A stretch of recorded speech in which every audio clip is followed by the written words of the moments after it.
fide, nós vimos, né, quarta-feira passada, o sola escritura, e hoje nós vamos ver o sola fide. Somente a escritura, semana passada, e hoje somente a fé. Então, o nosso tema hoje é fé, e mais do que fé, é justificação. A gente vai entender como que é essa relação de fé e justificação, de acordo com as escrituras, tá bom?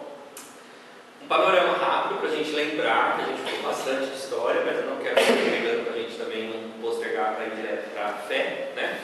Então, os 5 solas, eles foram formulados no momento do século XVI, na Reforma Protestante de Lutero, tá? Em reação às práticas doutrinárias da Igreja Católica Romana. Então, ao longo da Idade Média, ou Idade das Trevas, como ficou conhecida, a Igreja Católica Romana ela se afasta das Escrituras do Evangelho puro, do qual ela nasceu. Lembrando que a Igreja Católica Romana, Apostólica Romana, né? Ela é a Igreja Romana da Bíblia, tá? Ela é aquela igreja que Paulo manda a carta de Romanos. E a gente vê ela se afastando. Então, depois de 16 séculos, né, desse afastamento, surge então aí a Reforma Protestante, e diante de tudo que vem vindo da Reforma, dos discursos dos reformadores, eles criam então 5 solas, que são as bases, os pilares para essa nova fé. O que eles queriam que a igreja realmente retornasse, fosse uma reforma, não era uma separação, não era criar uma nova igreja. O intuito, principalmente de Lutero, era uma reforma da igreja católica para que ela voltasse então. Então eles selam esses 5 princípios que vão ditar toda a fé, todo o evangelho, da forma que eles olham para o evangelho. Por que é importante a gente estudar isso hoje? E mais importante ainda é entendermos o motivo dos 5 solas. É que muitos hoje eles voltaram a valorizar tradições humanas acima da palavra, tá? Muitos hoje estão confiando mais em obras para a salvação do que no próprio Cristo. Muitos hoje estão misturando política e fé. E tudo isso foi justamente o que a reforma veio combater lá no século XVI. Ou seja, é aquela história que a gente costuma falar que a história se repete. Então nós precisamos estar muito firmados nos 5 solas, que são essa base, esse pilar, esses princípios, para a gente voltar, tá? Então, tanto naquela época, a gente tinha muitos escândalos, muitos abusos espirituais, muita mercantilização da fé, ou seja, venda de dinheiro relacionado à fé, muitas distorções doutrinárias, que hoje não é nada diferente do que a gente vê, né? Então hoje a igreja, ela continua indo para esse caminho. Eu costumo falar que eu acho que hoje nós temos igrejas evangélicas muito piores que a própria igreja católica, né? Porque a igreja católica, ela realmente se firmou, ela arrumou algumas coisas no decorrer do tempo, ela é uma igreja séria hoje, e a gente tem realmente igrejas neopentecostais, outras igrejas aí que realmente estão nesses escândalos, abusos espirituais, mercantilização da fé, dinheiro, então tudo isso. Então, quando a gente vê que isso aconteceu lá atrás, e aí os reformadores levantaram para falar para a igreja, a gente precisa voltar para o evangelho puro, a mesma coisa nós, quando olhamos e vemos que a igreja está se distanciando da palavra, nós precisamos então retornar, tá?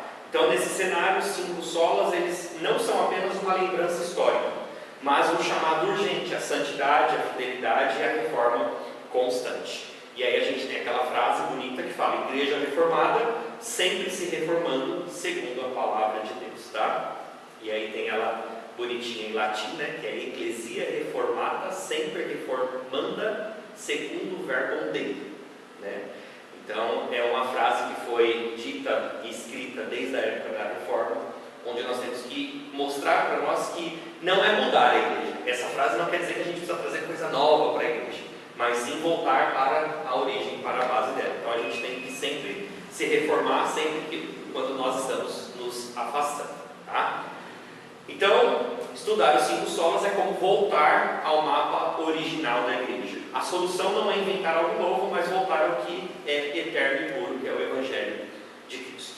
Lembrando dos 5 solas: somente a Escritura, somente a fé, somente a graça, somente Cristo, e glória somente a Deus, tá? Esses são 5. Então sola Escritura, sola fide, sola gratia, solus Christus e soli Deo gloria, tá? Essas são as 5 expressões em latim que foram escritas. Hoje nós vamos estudar então sola fide, somente a fé. Então, qual que é o propósito da fé aqui e da justificação? É que nós não somos salvos por obras, status ou sucesso ministerial. Tá? Então não é isso que vai nos salvar, não é isso que nos leva para o céu, mas somente pela fé em Cristo Jesus. O que nos dá a salvação é pela fé em Cristo Jesus. Vou tirar o som do computador aqui.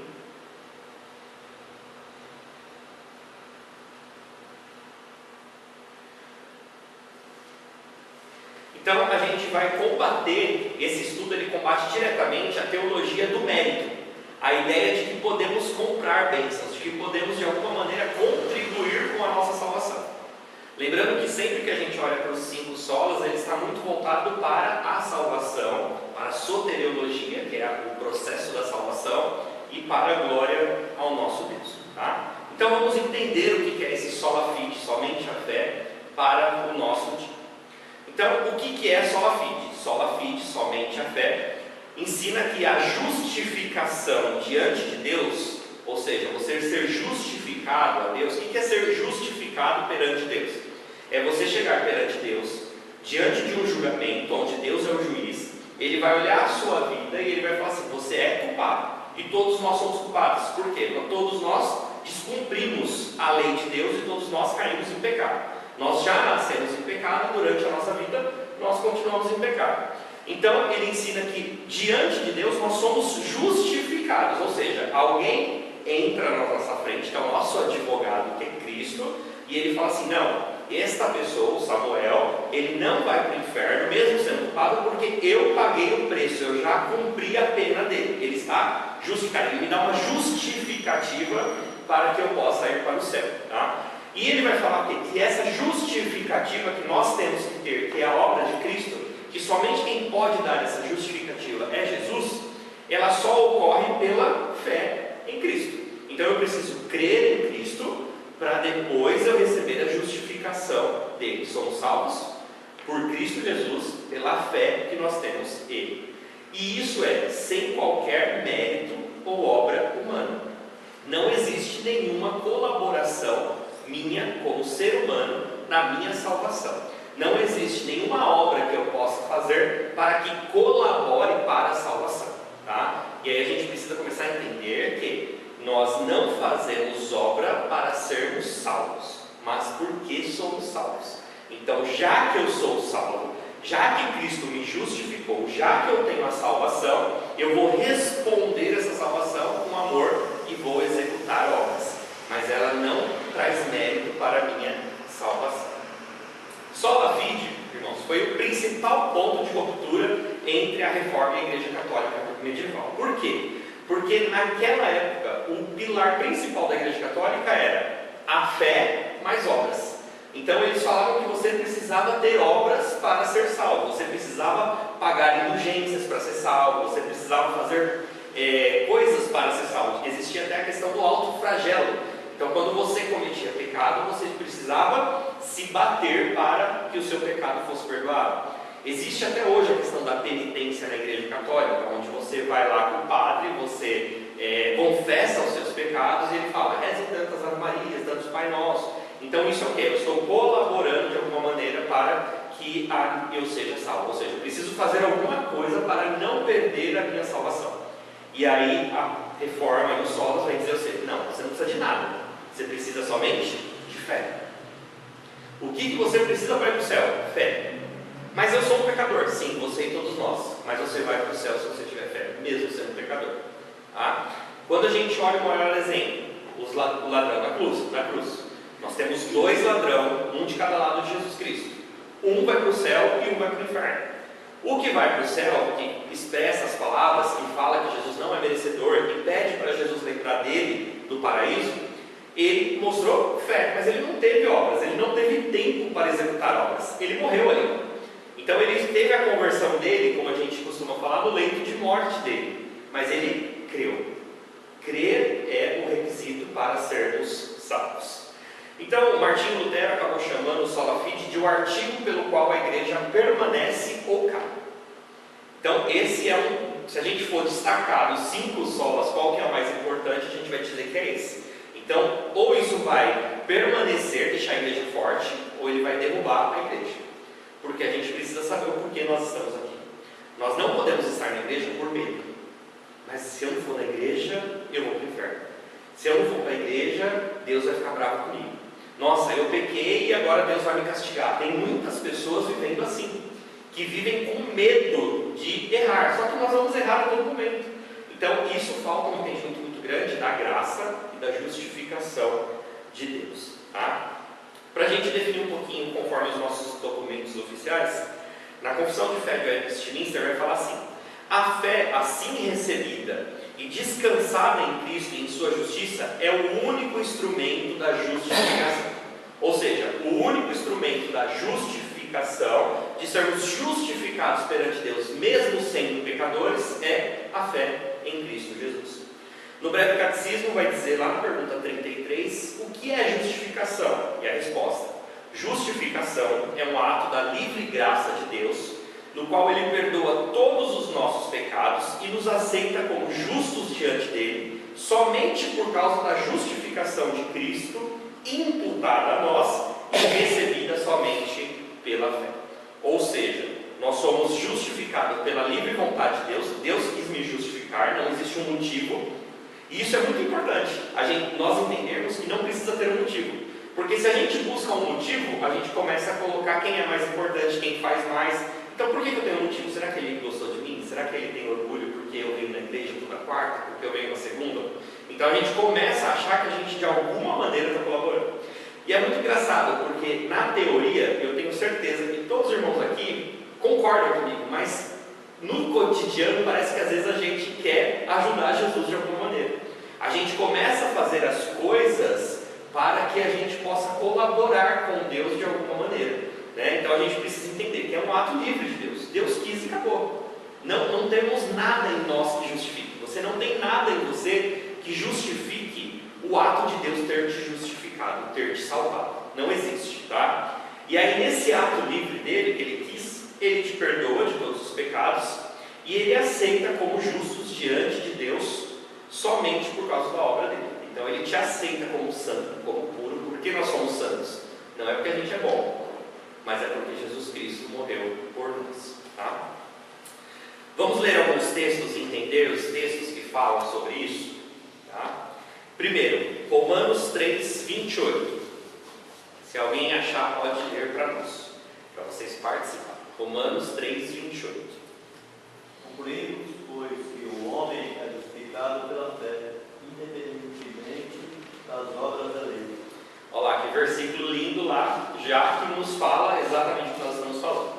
Paulo vem trazendo uma conclusão, e ele vai falar que o homem é justificado pela fé, independente das obras da lei. Ou seja, independentemente de como você está cumprindo a lei, independentemente das suas ações, você é salvo, você é justificado pela fé. A palavra justificado ela é muito importante nesse texto, e a gente precisa entender porque é uma das bases da justificação pela fé, tá? Este verbo, eu não vou nem arriscar falar ele aqui no grego, eu trouxe ele aqui, eu mandei o material no grupo da igreja, depois vocês podem ler, tem tanta palavra em grego como se lê ela, mas ele traz um sentido, o próprio verbo que está ali no original, de ser declarado justo. Então é como se Deus te desse um documento. O sentido dessa palavra é como se você tivesse um documento na mão. Sabe quando você recebe ali uma procuração, quando você tem realmente algo que é jurídico, que você fala, não é meu, eu tenho esse direito, está aqui, ó, escrito, carimbado por um juiz. Então, a palavra aqui quando fala que o homem é justificado pela fé, significa que ele recebeu um documento, é um ser declarado justo, ele está declarado, é uma declaração oficial, é esse o sentido que traz da palavra no original, tá? Por que isso é importante? Porque não é um fazer-se justo, ou seja, não é assim, o homem está sendo feito justo pela fé. Vocês entenderam a diferença? Nós não estamos sendo feitos justos, nós continuamos injustos até o final dos nossos dias, só que nós somos declarados justos, mesmo sendo injustos. Ou seja, nós temos um documento oficial declarando que eu sou justo, mesmo eu sendo injusto. Mas como que eu posso ser declarado justo se eu sou injusto? Porque eu sou declarado justo pela obra de Cristo, não pelas minhas ações. Quando eu misturo as minhas ações, não vai ter como eu ser declarado justo, porque eu tenho algo que vai contra mim. Perante a lei de Deus, eu não tenho privilégios, eu não tenho como ir para o céu. Então alguém precisa me dar esse documento, permitindo que eu vá para o céu. Tá? A palavra fé, então, nós somos justificados pela fé. Tá? É uma fé de qualidade, uma fé como meio. Então é a forma de sermos justificados. Tá? O mais interessante da gente pensar isso é que esta fé que nós temos em Cristo Jesus, que nós precisamos ter para sermos justificados, ela é uma fé que é dom de Deus. Ou seja, nem a fé vem de você. Para você ter a fé em Cristo, para você receber a justificação, ser declarado como justo, Deus precisa te dar a fé. Ele precisa imputar em você a fé. Então é uma fé como meio, ela precisa estar ali. Não existe outra maneira de ser salvo que não seja pela fé. Só que quem dá a fé é nosso Deus. Tá? Então a justificação, quando a gente olha para esse texto, Romanos 3,28, que diz, vou ler de novo: concluímos, pois, que o homem é justificado pela fé, ou seja, declarado pela fé, independentemente das obras da lei. Independente das obras, nós somos declarados. É uma declaração, irmãos, externa. O próprio verbo que vai ter aí, que é um verbo no presente passivo infinitivo, e a fé, que é um substantivo que está ligado ali, ela dá um sentido de uma transformação externa. Ou seja, não vem de nós, ela é entregue a nós. Então os verbos do jeito que vai falando que nós somos justificados pela fé, é como se alguém chegasse e falasse assim: Zé, está aqui, ó, esse está o seu documento, agora você tem o direito de entrar nesse lugar. Vamos pensar aqui num clube, né? Hoje tem mais difícil, vamos pensar aqui no Aramaçã, que é mais próximo de nós. Nós precisamos pagar uma fortuna para entrar no Aramaçã, né? Para sermos sócios, e aí você paga todo mês. Imagina alguém chegando para você, entregando o documento e falando: agora você pode entrar sem pagar nada. Você é merecedor? Não, porque você não paga igual todo mundo, mas você ganhou um privilégio. E aí você pode chegar lá na portaria e falar: aqui, ó, está meu documento. Então não foi por você, não foi você que conseguiu, mas você ganhou de alguém esse privilégio. Assim é dada a nossa justificação. Jesus Cristo chegou para nós e nos entregou esse documento, mesmo nós não merecendo. Efésios 2, 8 e 9. Quem achar pode ler também para a gente. Efésios 2, versículos 8 e 9. Porque pela graça sois salvos mediante a fé, e isso não vem de vós, é dom de Deus, não de obras para que ninguém se glorie. Esse versículo, eu acho que ele deixa claro toda a nossa explicação, né? Porque pela graça sois salvos, mediante ao meio de novo. Qual que é a forma? Pela fé. E aí é onde ele vem falar aqui: a fé não vem de nós, ela vem de Deus, é um dom de Deus, ela é dada por Deus, e não de obras para que ninguém se glorie. Tá?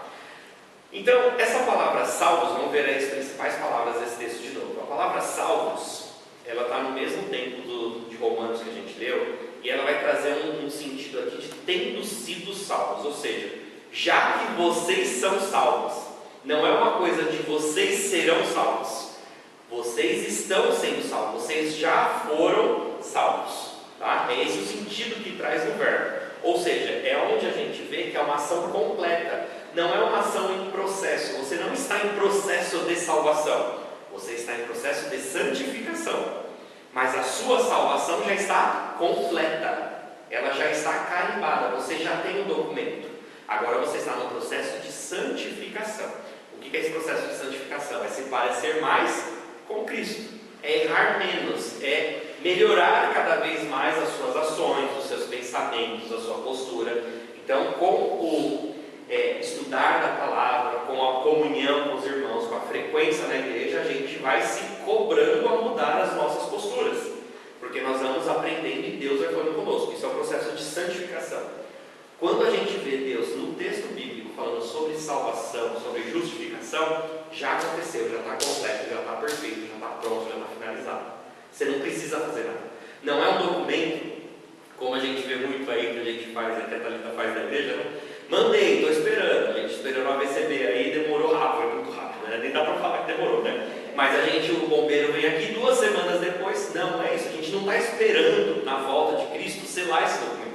Esse documento já foi selado há 2000 anos atrás. Nós já temos esse AVCB há mais de 2000 anos antes da gente nascer. Tá? Então, essa palavra salvo, nós somos salvos pela fé, esses salvos aí dá esse sentido de completo, vocês já estão salvos. Tá? até as traduções que a gente poderia melhorar. Porque pela graça vocês estão salvos. É isso que o sentido que traz a palavra salvo, tá? De novo, fé aqui tem o mesmo sentido que a gente falou de lá que é o meio.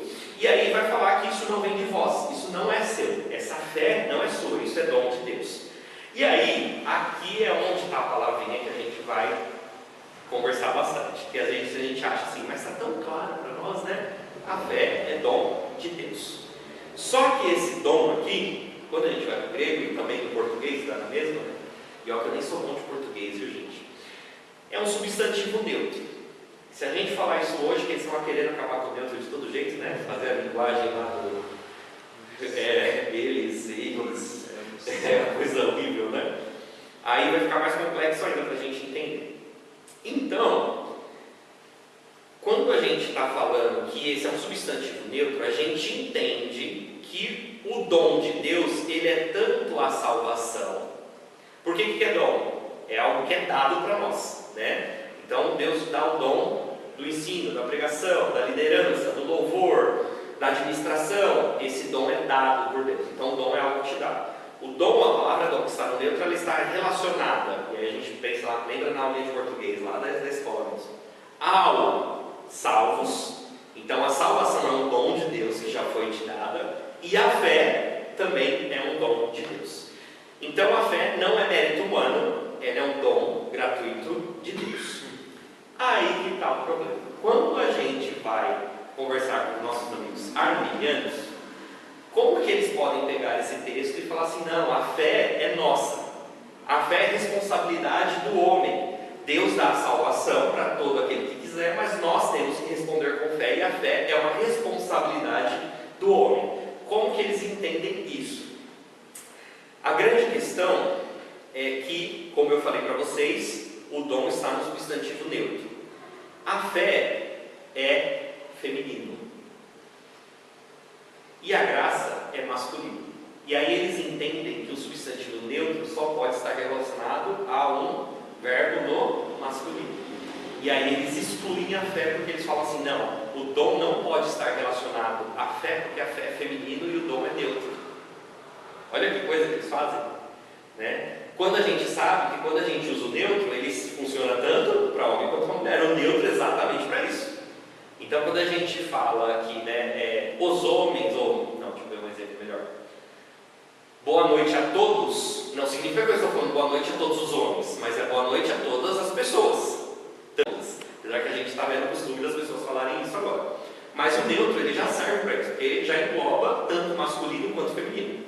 Só que o povo arminiano, eles vão fazer isso, eles vão falar, não, se dali está no neutro, a gente relaciona só com o masculino. Então, a salvação é dom de Deus, mas a fé não.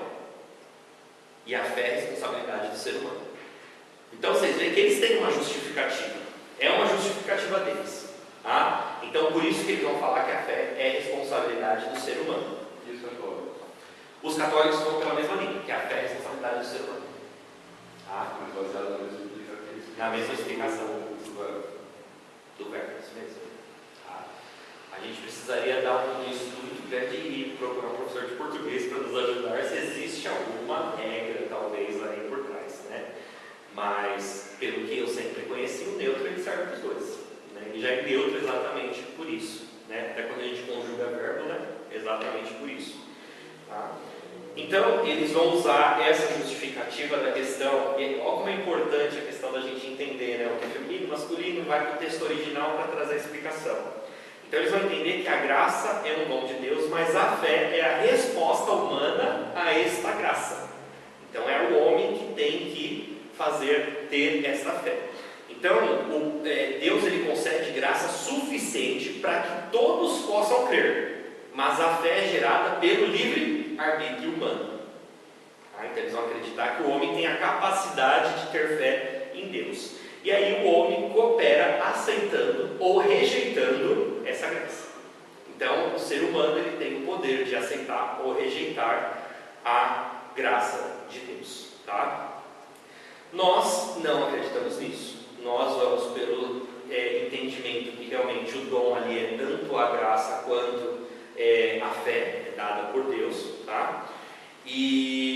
nós então entendemos que a salvação ela é uma obra completa de Deus. Nós não temos como responder de forma negativa quando Cristo nos chama, que nós chamamos na nossa teologia de chamado irresistível. Quando Jesus chama, quando Deus te chama, é irresistível. Sabe aquela coisa? Imagina o pudim, todo mundo gosta de pudim aqui? Imagina o pudim agora.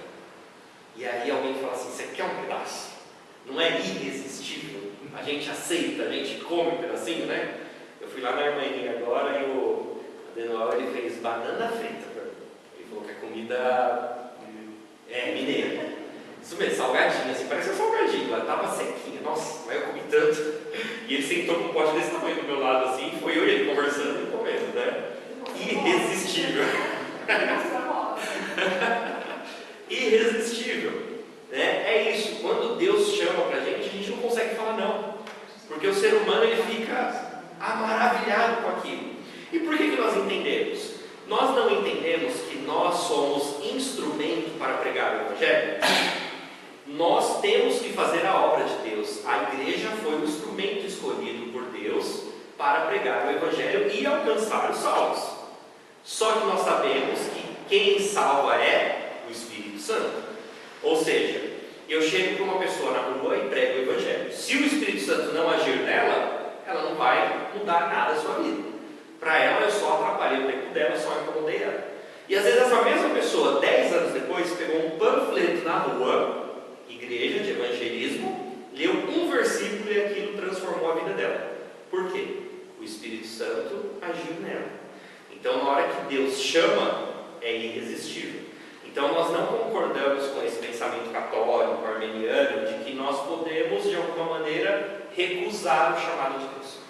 Por isso que o correto é nós falarmos não assim, você aceita Jesus. Essa expressão, ela se torna errada diante da nossa teologia. Mas pastor, é tão comum a gente falar isso, como que a gente vai mudar essas coisas? Como que a gente está levando talvez o evangelho, fazendo culto em casa, e às vezes uma vizinha quer ali mudar a vida dela? Então, como que a gente pode fazer isso? Vocês podem perceber que a gente não tem até um momento de apelo nos nossos cultos. O que é o momento de apelo? Aquilo assim, quem quer aceitar Jesus hoje? Levante sua mão, vem à frente. A gente não tem isso. Por quê? Nós entendemos que é uma transformação, ou seja, o Espírito age dentro do coração da pessoa. A pessoa não tem como, ela não resiste a isso e ela vai querer transformar a vida dela. Então nós podemos no culto falar assim, irmãos, quem gostaria de receber uma oração hoje? Irmãos, quem gostaria de mudar a sua vida a partir de hoje? É um desejo do coração. Quem vai confirmar esse desejo é o próprio Espírito, é Deus transformando a vida da pessoa. Mas usar a expressão, você aceita Jesus, não é correto. Então, você quer mudar a sua vida? Se ela responder sim, é porque o Espírito já agiu na vida dela. E aí isso vai se comprovar no processo de santificação. Para a gente saber também se não foi emocional, é no processo da vida dela, ela vai ter uma transformação na vida dela. Tá? Mais um texto, Gálatas 2,16. Quem achar pode ler para nós.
Isso é uma prova de que a pessoa tem o desejo, mas ela não quer, ela não consegue, ela não se transforma. Por quê? O Espírito precisa agir.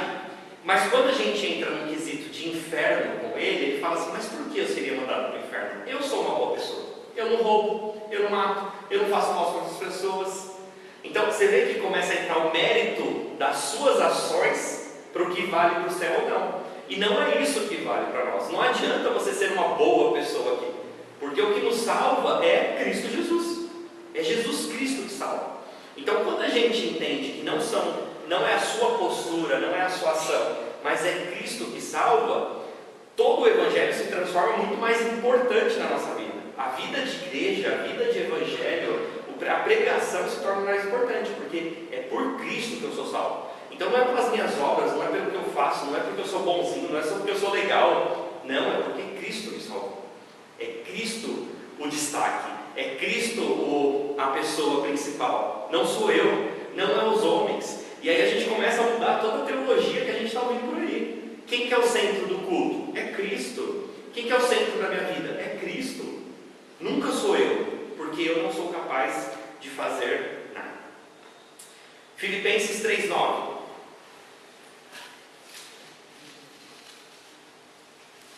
Esse é o último, tá? Quem achar pode ler. Filipenses capítulo 3, versículo 9.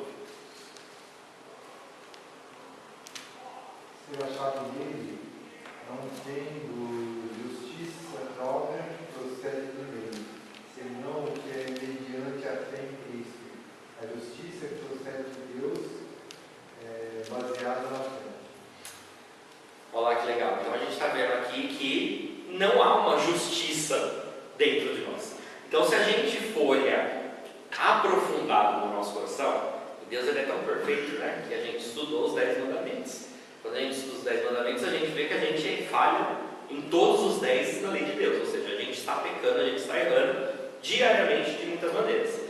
Então se a gente for a ferro e fogo tentar na frente do juiz de Deus nos justificar com as nossas ações, a gente vai para o inferno, porque a gente não vai conseguir justificar na frente dele. A gente não vai ter justificativa que vai ser aceita por ele. Ah, mas eu fui todos os domingos para a igreja. Se a gente quiser até entrar nesse joguinho, ele vai falar assim, tá, vamos olhar no seu coração quantas vezes você realmente quis estar lá, ou quantas vezes você foi porque você tinha que ir, ou quantas vezes você foi porque você queria ver pessoas e não eu, ou quantas vezes você foi porque você se sentia bem, ou... porque ele vai conseguir te provar isso e mostrar dentro do seu coração.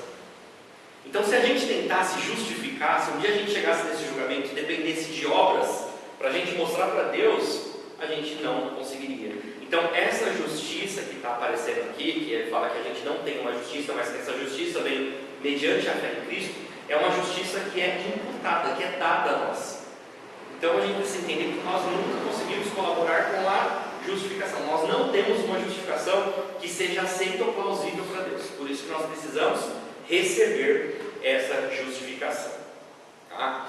Então, todos os verbos que a gente viu em todos esses textos, que foi justificar, fé e salvar, eles estão no mesmo tempo verbal. Isso que é muito legal na Bíblia. Quando a gente começa a estudar e se aprofundar, a gente vê que quando Deus está falando do mesmo tema, seja ele de autores diferentes, seja ele de livros da Bíblia diferentes, ou seja, a gente leu Filipenses, a gente leu Romanos, a gente leu Efésios, que a gente sabe que foi Paulo ou não foi Paulo, tem as discussões. A gente tem textos em Hebreus que a gente também não sabe quem, realmente a gente não sabe quem é o autor. Todos esses textos vão falar no mesmo tempo verbal, que é o tempo do passivo. Ou seja, o que significa ser ativo ou passivo? Significa que quando é ativo você é o autor da ação que você está fazendo. Quando você é passivo, você está recebendo a ação de alguém, né? Então todos esses verbos, quando falam que nós somos justificados, quando falam que nós temos fé, quando fala que nós vamos ser salvos, está no passivo. Ou seja, nós estamos recebendo, nós não estamos tendo ação ainda, nós não estamos sendo ativos em alguma ação ainda, mas nós estamos sendo passivos, estamos recebendo, tá? Então, justificação é quando alguém declara que alguém é justo diante de um tribunal, essa é a justificação. Fé é confiança, uma crença firme, uma dependência de Deus. E salvação é libertar do perigo e trazer a segurança. Tá? Então, o que tudo isso nos ensina? Quando nós olhamos para isso, o mais bonito de entender isso, que é dado para você, que não depende das suas ações, primeira coisa é um descanso. Faz assim, ó. você. Não é por você. Não se sinta culpado se um dia você acordou e você estava estressado, não dormiu bem, gritou com todo mundo, magoou um monte de gente, e aí você fala assim no final da tarde: meu Deus, hoje eu vou para o inferno. Não é isso, não são suas ações. Tá? Vamos até por pecados mais graves. Às vezes você cometeu pecados mais graves e aquilo vem te matando, te corroendo por dentro. E tem muitas pessoas que carregam segredos de pecados, pecados secretos, que vão carregando dentro deles porque tem até vergonha de compartilhar e pedir ajuda em oração para os irmãos.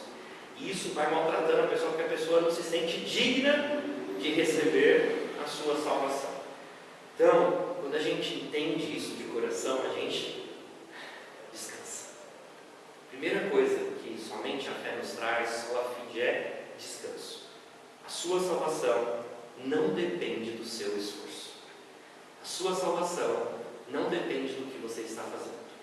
A sua salvação não depende do tanto de obras que você tem para apresentar para Deus. A sua salvação depende única e exclusivamente de Cristo e somente dele e da obra que ele fez. Se ele morreu naquela cruz, ele é perfeito e nada e ninguém tira a salvação de você. Se ele morreu por você naquela cruz, você não perde a salvação. Porque se ele morreu por você naquela cruz, você já recebeu o documento na sua mão antes de nascer. Você já nasceu com esse privilégio de ser salvo. Segunda lição que nós podemos ter é confiança, né? Então a fé verdadeira, ela se apoia em quem Cristo é e não na nossa força. Então a gente tem uma força, uma confiança que não é nossa, mas que é de Deus. Então eu tenho segurança, eu tenho descanso e eu tenho confiança. Ah, mas você não tem medo? Não, eu não tenho medo. Porque eu sei que Deus fala comigo, eu sei que Deus me salvou. Ah, mas você erra? Eu já errei muito, tenho muitos pecados. E isso me dói, me machuca. Mas eu sinto o cuidado de Deus, mesmo quando eu estou pecando. Porque eu sinto o amor dele, eu sinto a confiança que ele tem em mim. Então essa força não vem de mim, mas ela vem de Deus. Descanso, confiança. Por última lição que a gente pode tirar com isso é humildade. Por que humildade? Não há espaço para orgulho espiritual. Não adianta você falar assim: eu faço isso, eu faço aquilo, eu sou mais santo, eu frequento mais, Não adianta. Porque não há espaço para orgulho. Porque você é justificado simplesmente pela graça de Deus. É por Deus e não por você. Isso não significa que por isso nós vamos sair pecando. Que agora eu vou fazer o que eu quiser. Que agora eu não vou me importar se eu pecar. Nós precisamos entender isso, porque isso é a grande crítica que as pessoas de outras doutrinas, seja católico, seja arminiano, seja neopentecostal, batem na gente. Que eles têm medo que esse entendimento e esse discurso vai nos levar à libertinagem. Ou seja, já que eu sou salvo, já que não depende de mim, eu vou sair fazendo qualquer coisa. Porém, nós entendemos que quando o Espírito age em nós temos uma resposta de amor. Nós não falamos que o Evangelho liberta? Nós não falamos que Deus é amor? Mas calma aí, que liberdade é essa que eu tenho que eu morro de medo de pecar? E eu sei que eu vou pecar. Que amor é esse que se eu errar ele vai me condenar? Não, o amor dele é perfeito. O amor dele, mesmo você errando, ele vai te amar. Mesmo você não sendo uma pessoa aceitável pela sociedade, ele vai te amar. Porque ele amou a prostituta, porque ele amou o leproso, porque ele amou as pessoas que a sociedade da época dele não amava. E isso é prova de que ele amava nós. Eu falei no domingo aqui, que eu vi na internet, que explodiu minha cabeça assim, que foi assim: a frase era assim na internet: eu nunca entendi porque o povo gritou Barrabás quando eles poderiam escolher Jesus, até eu entender que eu era Barrabás. Por quê? Eu fui liberto porque Cristo morreu no meu lugar. Então, a gente nunca às vezes tem noção do amor de Deus. Então, eu entendo que quando nós olhamos para essa sola fide, somente a fé, e nós entendemos que a fé é dom de Deus, nós entendemos que somente pela justificação de Cristo é que nós somos salvos, isso não nos vai nos levar à libertinagem, pelo contrário, isso vai me dar uma resposta de amor muito grande. Eu acho que isso que é o amor verdadeiro. Não é um amor de troca, não é um amor de medo, mas é um amor sincero. Ele morreu por mim, Ele me ama, Ele já está garantindo minha vitória, mas mesmo assim eu vou querer ser a melhor pessoa para Ele. Sabe aquela coisa de querer dar orgulho para o Pai? É isso, a gente quer dar orgulho para Ele, porque a gente ama tanto Ele, porque Ele demonstrou o amor primeiro para a gente, que a gente vai querer amar Ele. Professor,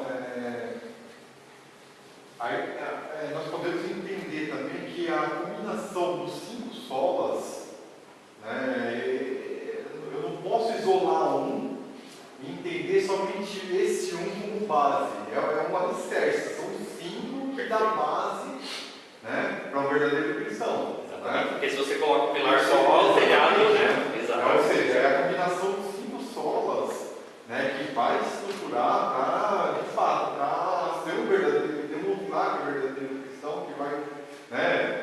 Então eu acho que quando isola um só, não, é só a fé. A graça também é fundamental. Exato. Né? A escritura. Isso é fundamental, que ele faz parte disso também. Exato. Com tudo isso você vai entender que a glória é só para Deus também. Exatamente. Quando eu vejo gente falando, não, vai ter outro livrinho aqui também, que é a mesma coisa. Ele vai te dar base também. Opa, somente a Bíblia, né? Exatamente. Não tem outro livro para poder. Né? Exato, é isso mesmo. Então é o complemento perfeito, Walter, é isso mesmo, né? Imagine até num pentagrama, né? Num pentágono assim, né? A gente tem 5 pontas, cada pilar ali. Se você tirar um, ele vai ficar meio, né, torto, né? Então a gente precisa de todos mesmo, né? Então é isso, a gente às vezes quer olhar só um, mas a gente precisa olhar todos. E quando a gente fizer, né, a gente já viu, por exemplo, somente a escritura. Então não me venha com tradição, né? Não venha com tradição aqui. Não é tradição que importa, o que a escritura fala. Agora a gente está entendendo, não me venha com obras, porque é a fé, e a fé quem vai me dar é Deus. Tá? Então isso vai trazer um complemento de uma verdadeira fé para nosso Cristo. Isso vai mudando a nossa forma de olhar para o Evangelho e de viver, né? Porque o Evangelho, gente, quem aqui já assistiu o Peregrino? Viu? Muito antigo, muito bonito, né? Tem o livro, né? Quem lê o livro tem até mais completo, né? Lembra que no início ele anda com um monte de coisa nas costas? Né? E aí quando ele conhece Jesus, o que acontece? Cai tudo. A gente não fala que ele tira o fardo de nós, mas tem muita igreja colocando um fardo enorme nas pessoas. E aí, como que essas pessoas vivem?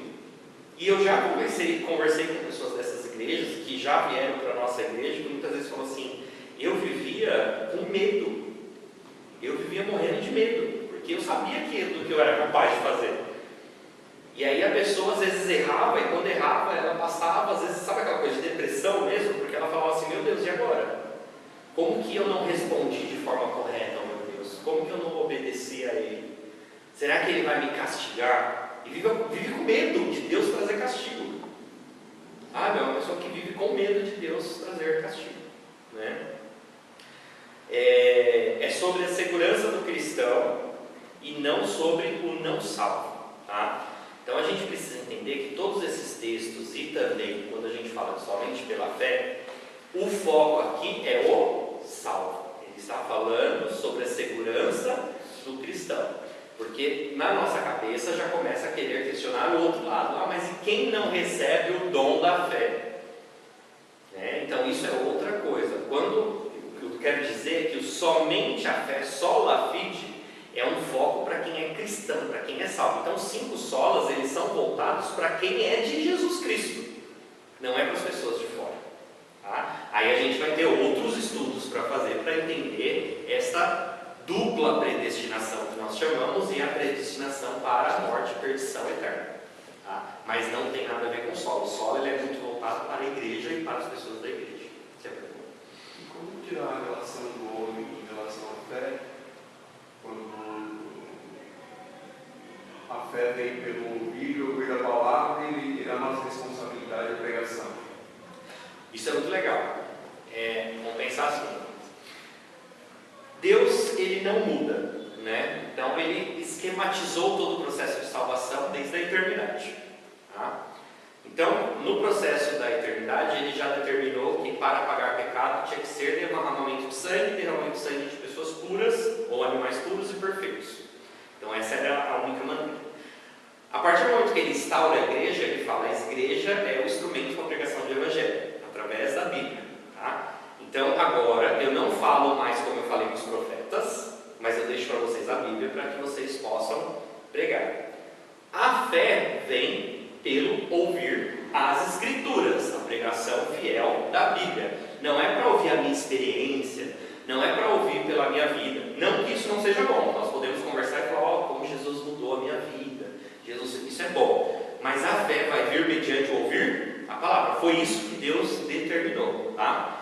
Quando nós entendemos isso, nós entendemos que nós somos salvos e que os salvos estão no mundo, e que para Cristo voltar todos os salvos precisam ouvir o Evangelho para ser salvo. Nós temos um senso de urgência muito maior na pregação do que simplesmente pregar para todo mundo para saber quem vai aceitar ou não. Porque eu sei que eu tenho a responsabilidade de alcançar os salvos. E Deus, ele escolhe esta forma para alcançar os salvos. A forma que Deus escolheu para alcançar os salvos é a pregação das Escrituras através da igreja. Essa foi a forma que ele não vai mudar isso. Então ele escolheu isso. Então nós temos essa responsabilidade, e isso é dado